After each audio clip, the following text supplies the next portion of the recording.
নমস্কার বন্ধুরা, আজ আমি ঘরে থাকা খুব সামান্য সাধারণ উপকরণ দিয়ে আজকে আমি খুবই স্পেশাল মাছের একটি রেসিপি শেয়ার করব। প্রত্যেক দিন একঘেয়ে মাছের ঝোল ঝাল খেয়ে বিরক্তি চলে আসলে খুব সহজে অল্প সময়ে মাছের এই রেসিপিটি বানিয়ে দেখতে পারেন। খেতে কিন্তু এটা অসাধারণ লাগে। তো রেসিপিটি বানানোর জন্য প্রথমেই দেখুন এখানে আমি তেলাপিয়া মাছ নিয়েছি। এই রান্নাটা কিন্তু রুই কাতলা যে কোনো মাছ দিয়ে বানাতে পারেন। প্রথমে আমি মাছগুলো খুব ভালো করে ধুয়ে পরিষ্কার করে নিয়েছি। তারপর মাছের গায়ে নুন আর হলুদ ভালো করে মেখে নেব, যাতে প্রত্যেকটা মাছের গায়ে ভালো করে নুন হলুদ মেখে যায়। তো দেখুন মাছটার মধ্যে খুব ভালো করে নুন আর হলুদ মেখে নিলাম। এবার এখানে দেখুন আমি দুটো আলু কেটে নিয়েছি, আর আলুটা কিন্তু আপনারা আপনাদের পছন্দ মতো নেবেন। এবার রান্নাটা করার জন্য প্রথমে আমি কড়াই গরম করে নিয়ে এর মধ্যে দিয়ে দিলাম সর্ষের তেল। তেলটা কিন্তু খুব ভালো করে গরম করে নিতে হবে।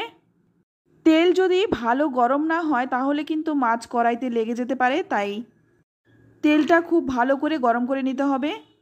এবার এর মধ্যে দিয়ে দিলাম নুন হলুদ মাখিয়ে রাখা মাছগুলো।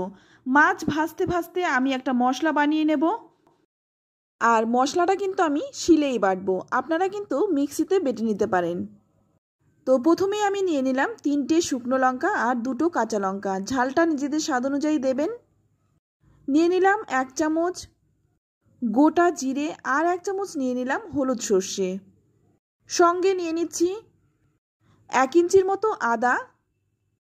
এবার এই মশলাটাকে একদম মিহি করে বেটে নেব। তো বন্ধুরা, শিলে বাটার মশলার স্বাদ কিন্তু অনেকটাই বেশি হয়, সেটা কিন্তু আপনারা সবাই জানেন। তো মশলা বেটে তুলে নিলাম, আর এদিকে দেখুন আমার একদিক মাছ ভাজা কিন্তু হয়ে গেছে। এবার আমি মাছটা উল্টে দিলাম। অপর দিকটাও কিন্তু একই রকমভাবে ভালো করে ভেজে নেব। মাছের দুদিক যখন খুব ভালো ভাজা হয়ে যাবে তখন মাছটা আমি তুলে নিচ্ছি।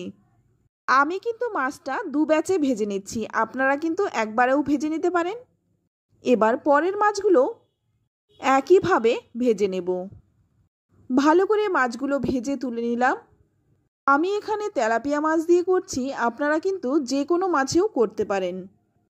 তো দেখুন সবগুলো মাছ ভেজে তুলে নিলাম। এবার ওই কড়াইয়ের মধ্যেই দিয়ে দেব আরও 2 চামচ সর্ষের তেল। ফোড়নে দিয়ে দিচ্ছি একটু গোটা জিরে আর একটু রাঁধুনি মিশিয়ে দিয়ে দিলাম। আপনারা কিন্তু রাঁধুনি কিংবা গোটা জিরে দুটোর মধ্যে একটাও দিতে পারেন, আমি কিন্তু দুটো মিশিয়ে দিয়েছি। তো ফোড়নটা ভালো করে ভেজে নিয়ে এখানে আমি একটা পেঁয়াজ একদম সরু সরু করে কুচিয়ে নিয়েছি।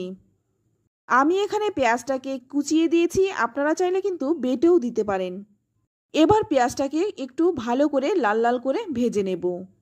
তো পেঁয়াজটা দেখুন ভালো করে ভাজা হয়ে গেছে। এবার এর মধ্যে দিয়ে দেব কেটে রাখা আলু। তবে আমি এই রান্নায় আলু দিচ্ছি, আপনারা চাইলে কিন্তু আলুটা নাও দিতে পারেন, শুধুমাত্র মশলাটা দিয়েও করতে পারেন। আলুটা একটু ভেজে নিয়েই এর মধ্যে দিয়ে দিচ্ছি একটা টমেটো। এবার টমেটোটাও দিয়ে আলুর সাথে টমেটোটাকে ভেজে নেব। একটু নাড়াচাড়া করে গ্যাসের আঁচটা লো টু মিডিয়ামে রেখে ঢাকা দিয়ে দিয়ে ভাজবো। ঢাকনা খুলে কিন্তু মাঝে মধ্যে একটু নেড়েচেড়েও দিতে হবে, নইলে কিন্তু পুড়ে যেতে পারে। তো এবার এর মধ্যে দিয়ে দিচ্ছি বেটে রাখা মশলাটা, সঙ্গে দিয়ে দিচ্ছি 1/2 চামচ হলুদ গুঁড়ো আর দিয়ে দিচ্ছি স্বাদমতো লবণ। এবার এই সমস্ত মশলা দিয়ে ভালো করে কষিয়ে নেব। মশলাটার মধ্যে যাতে কাঁচা গন্ধ না থাকে, তাই মশলাটা কিন্তু খুব ভালো করে কষাতে হবে। প্রথমে আমি একটু ভালো করে নেড়েচেড়ে মিশিয়ে নিলাম। তারপর এর মধ্যে দিয়ে দেব মশলার যে প্লেটটা ধুয়ে সামান্য একটু জল দিয়ে দিলাম, এতে করে কিন্তু মশলাটা খুব ভালো করে কষানো হবে। তো একটু একটু করে জল দিয়ে আমি মশলাটাকে খুব ভালো করে কষিয়ে নিচ্ছি।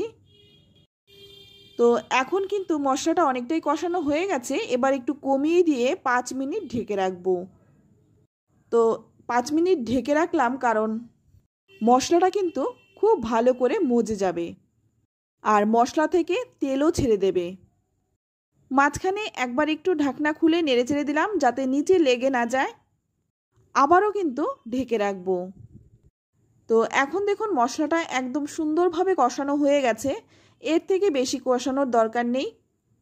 এবার এর মধ্যে দিয়ে দেব গরম জল, আর অতি অবশ্যই গরম জলটা দেওয়ার চেষ্টা করবেন। আর দেখুন গরম জলটা দেওয়ার সঙ্গে সঙ্গে কিন্তু ঝোলটা ফুটতে শুরু করেছে। এবার ভালো করে একটু নেড়েচেড়ে মিশিয়ে নেব। তারপর 3-4 মিনিট ভালো করে ফুটিয়ে নেব। তো বন্ধুরা, সব দিন মাছের ঝোল একই রকম না খেয়ে একবার এই রকমভাবে বানিয়ে দেখুন, খেতে ভীষণ ভালো হয়। তো দেখুন ঝোলটা ভালো করে ফুটিয়ে নিয়ে আবার একটু নেড়েচেড়ে দিলাম। এবার এর মধ্যে দিয়ে দেব ভেজে রাখা মাছগুলো। খুবই সহজ সাধারণ ঘরোয়া মশলায় রান্নাটা করলাম। তো রান্নাটার মধ্যে আমি আলু দিয়েছি।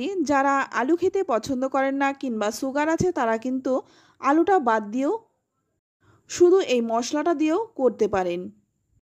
তো দেখুন মাছটা কিন্তু দিয়ে ভালো করে একটু নেড়েচেড়ে দিচ্ছি যাতে মাছটা ঝোলের মধ্যে ডুবে যায়। এতে করে মশলাটাও মাছের মধ্যে খুব ভালো করে ঢুকে যাবে।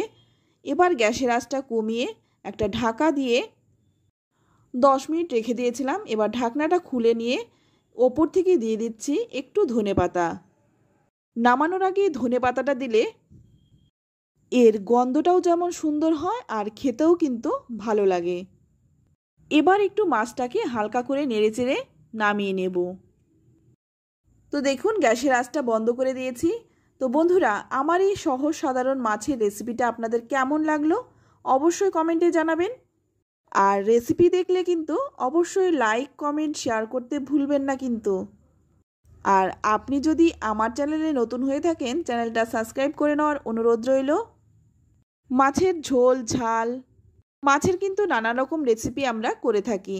একবার এইভাবে বানিয়ে দেখুন, আশা করছি আপনাদের সকলের ভীষণ ভালো লাগবে।